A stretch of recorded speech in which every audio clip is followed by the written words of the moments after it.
Les affaires publiques n'ont plus de secret pour lui. Les vrais enjeux. Les vraies questions. Vous avez peut-être vu cet article ce matin dans le journal qui parle d'une ex-employée de Desjardins qui ouvrait des faux comptes pour les fraudeurs en échange d'argent.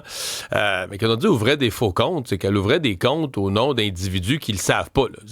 Votre identité a été volée, puis là, quelqu'un ouvre un compte à votre nom, vous savez pas là, que votre identité, votre nom, votre numéro d'assurance sociale est en train d'être utilisé à la Caisse populaire X là, pour ouvrir un compte.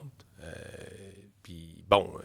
Ça se fait sous votre nom, ça va peut-être un jour faire partie de votre dossier de crédit, puis vous n'êtes pas là pantoute, vous n'êtes pas partie prenante à la décision. Au-delà, cette femme a été arrêtée, va être accusée de fraude, etc. Mais la question que je me posais, est-ce qu'on peut se protéger de ça? Je pensais plus, moi, aux victimes, là, aux gens, puis c'est pas la première fois qu'on entend ça. Jacques Sauvé, expert en cybersécurité, propriétaire de Trilogium, est avec nous. Bonjour. Bon matin, Mario. Et ça se peut, là, en 2025, là, ce matin, là, quelqu'un qui aurait, par exemple, des données, qui aurait mes données volées chez Desjardins, quelqu'un pourrait aller à n'importe quelle caisse, banque, ouvrir un compte au nom de Mario Dumont avec mes coordonnées. Oui. Puis notre information, on en a parlé à plusieurs reprises, là, nos informations fuitent partout. Fait que trouver des numéros d'assurance sociale, regarde, de toute façon, l'Agence Revenu Canada a eu des fuites. Fait que ça fuite de partout. Nos données sont sur le dark web. C'est facile à trouver. Donc, l'usurpation d'identité est relativement facile aujourd'hui. Là, l'ironie de ce cas-là, c'est que la femme en question qui a ouvert les comptes frauduleux travaillait pour le département de la fraude. Bravo. Ouais. Donc, elle était encore plus au courant là, de comment pas se faire prendre. C'est ça. Ouais. Question plate et simple. Est-ce qu'on peut se protéger? On dit, tu sais, tes affaires en ligne, mets des mots de passe plus sécuritaires, on nous donne des trucs, mais, tu sais, tes informations ont été volées, là. La banque, la caisse Desjardins les avait, il y a eu fuite de données, c'est Desjardins, nos données circulent dans le dark web. Est-ce qu'il y a quelque chose qu'on peut faire pour se protéger, pour empêcher que quelqu'un agisse en notre nom, sans notre consentement, sans même notre connaissance? Oui. Et heureusement, au Québec, c'est très facile. Ça devrait être très facile. Mais tu vois, ça vient de me coûter 28,69 et un AVC ce matin pour faire l'entrevue avec toi. Parce que la chose qu'on peut faire, c'est de barrer notre dossier de crédit. Et au Québec, il y a une loi qui a passé en février 2023, je crois, qui oblige les compagnies de crédit comme TransUnion et Equifax de permettre aux Québécois de barrer leur dossier de crédit. Quand on barre notre dossier de crédit, on peut pas ouvrir un compte. Là. Personne ne peut ouvrir un compte en notre nom. On peut même pas ouvrir un compte. Il faut débarrer le dossier. On ouvre notre compte, puis on le barre. En d'autres termes, si moi, je veux m'ouvrir un compte pour moi-même, mettons, TransUnion va me demander, si tu bien toi, là, un compte est en train d'être ouvert à ton nom, si tu bien toi, puis là, tu vas débarrer ça. En théorie, oui, c'est que tu te connectes dans ton compte Equifax ou TransUnion, tu débarres, tu dégèles ton dossier de crédit, tu vas ouvrir ton compte, tout ça, tu fais ce que tu as à faire, là, tu reviens, tu le barres. Avec Equifax, c'est ça. Avec Equifax, j'ai pas eu de problème. J'avais déjà un compte parce que j'avais fait partie d'une fuite de données d'un fournisseur Internet, là, il y a une couple d'années, puis il m'avait fourni, comme tout le monde, 2 ans de protection de crédit avec Equifax. Quand ça a fini, ça, j'ai gardé mon compte, mais j'ai pas gardé l'abonnement, là, c'est gratuit. Et oui, avec Equifax, je suis capable de me connecter et puis barrer ou débarrer mon compte. Fait que là, il est barré. Sur TransUnion, c'est de la bouillie de chat. Tout l'automne dernier, j'ai essayé à plusieurs reprises.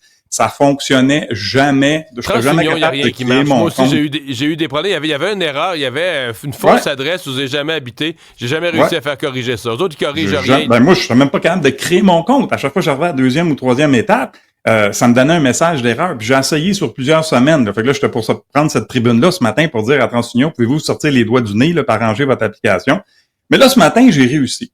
Fait que là, ça serait en dernière étape. Là, ça me demande une carte de crédit. Je dis, ouais, mais je veux pas m'abonner. Il a 25$ par mois. Non.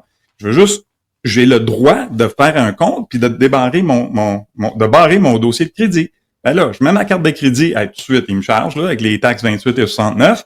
Puis là, je suis dans mon dossier, là. J'ai beau faire le tour partout, c'est comme Astérix avec la maison des fous, là. Je ne trouve pas où barrer mon dossier de crédit. C'est vraiment pas évident.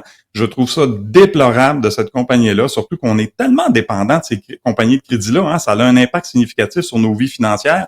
Fait que là, ce matin, il faut que je me mette au téléphone avec eux là, pour dire, je vais me faire rembourser. Mais donc, la réponse, quand même, je reviens, au-delà des complications techniques, c'est qu'il est possible de faire barrer son dossier de crédit, ce qui fait qu'en votre nom, on peut pas. Puis là, corrige-moi si je me trompe, on ne peut pas émettre une nouvelle carte de crédit à votre nom. On ne peut pas faire une demande de prêt à votre nom. On ne peut pas ouvrir un compte de banque en votre nom. Immédiatement, vous allez recevoir un avis. Est-ce bien vous qui êtes en train de... Puis si c'est pas toi, ben là, on déclare on découvre que c'était une fraude.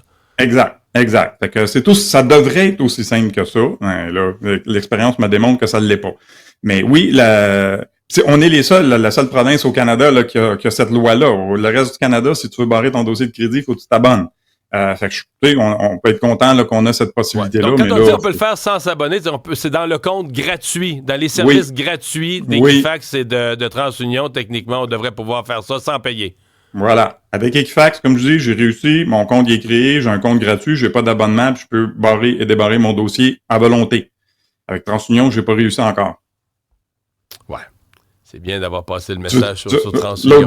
L'autre joke, c'est que je suis en train de créer mon compte. Je mets un mot de passe. Moi, j'utilise un mot de passe, un gestionnaire de mots de passe. Je mets des mots de passe très complexes, là, de 25-30 caractères.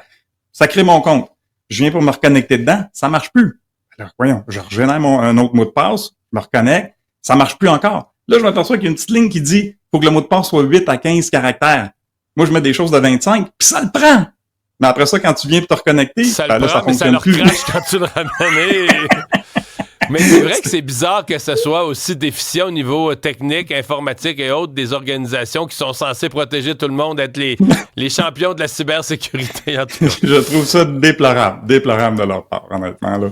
Ouais. Jacques, merci beaucoup. Ça fait plaisir.